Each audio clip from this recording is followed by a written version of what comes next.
Fuentes del derecho romano. El derecho romano es una materia fundamental para la formación del jurista moderno, que trae las sabias enseñanzas del derecho de la Roma clásica. Es el derecho que fundamenta la ley civil en gran parte de Europa y toda América Latina. Este derecho, aunque ya no se encuentre vigente, se sigue invocando en los juzgados, sobre todo cuando el derecho positivo tiene lagunas. En el lenguaje corriente se entiende por fuente el manantial de donde brota el agua. Cuando se trata de las ciencias jurídicas, el significado semeja el mismo sentido, por lo que este término es usado para indicar orígenes históricos de la forma por la cual se le da fuerza y expresión de ley a las instituciones jurídicas de derecho romano.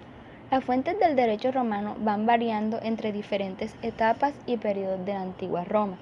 Existen por tanto algunas fuentes que vienen desde el origen de la monarquía y que se van modificando, cambiando y sustituyendo con el paso de los diferentes periodos. Fuentes materiales y reales.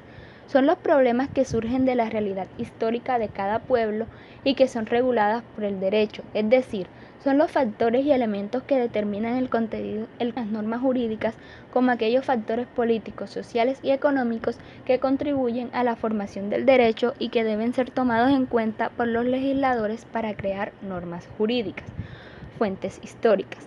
Son documentos históricos que hablan o se refieren al derecho. En la antigüedad, estos documentos eran muy diversos: papiros, pergaminos, tablillas de arcilla en las que algunos pueblos estampaban sus leyes y contratos. Se refiere a las fuentes jurídicas según su aplicación en el tiempo. Fuentes escritas y no escritas. Las fuentes escritas también se conocen como fuentes directas y se dan de esta manera cuando encierran en sí las normas jurídicas aplicables, ley, costumbre.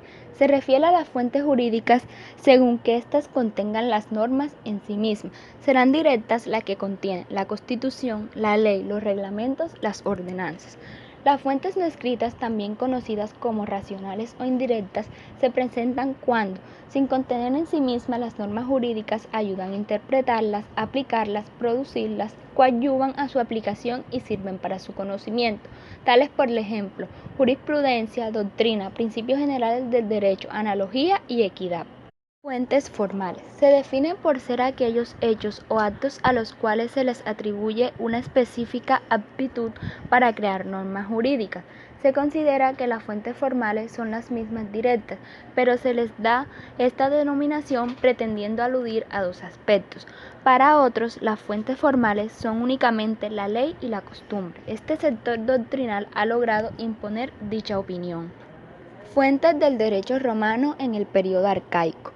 Coincidiendo con la época del sistema político de la monarquía y primeros momentos de la república, en concreto hasta la publicación de la ley de las 12 tablas, encontramos una total fusión entre el ius, norma jurídica, y fas, norma religiosa, ya que los romanos no encontraban distinción entre estos dos términos, quizás usándolos juntos para calificar una conducta como justa. Sin embargo, es sorprendente cómo se va dando su separación, definiendo así el ius como la solución basada en equidad y justicia, cuya ejecución el Estado o grupo contribuyen con la fuerza, y el fas como conjunto de principios y ritos religiosos como fundamento en la moral.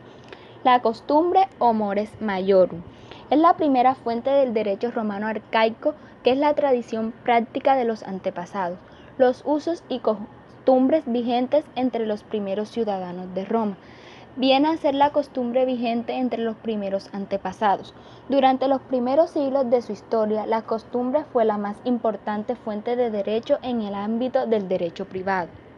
La sólida estructura de la familia romana, el respeto a unas creencias permitieron que, durante mucho tiempo, el poder público se mantuviera al margen de realizar una labor legislativa.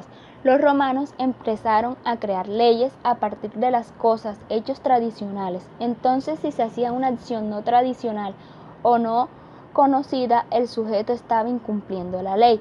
Mientras no hubo leyes escritas, el dominio de los pontífices sobre el derecho fue prácticamente total. En los libros pontificales se guardaban los dictámenes sobre las cuestiones públicas y solo los pontificios podían consultarlos. La ley de las 12 tablas. Un código escrito que recopiló las costumbres principales aplicadas por los jueces desde hacía largo tiempo.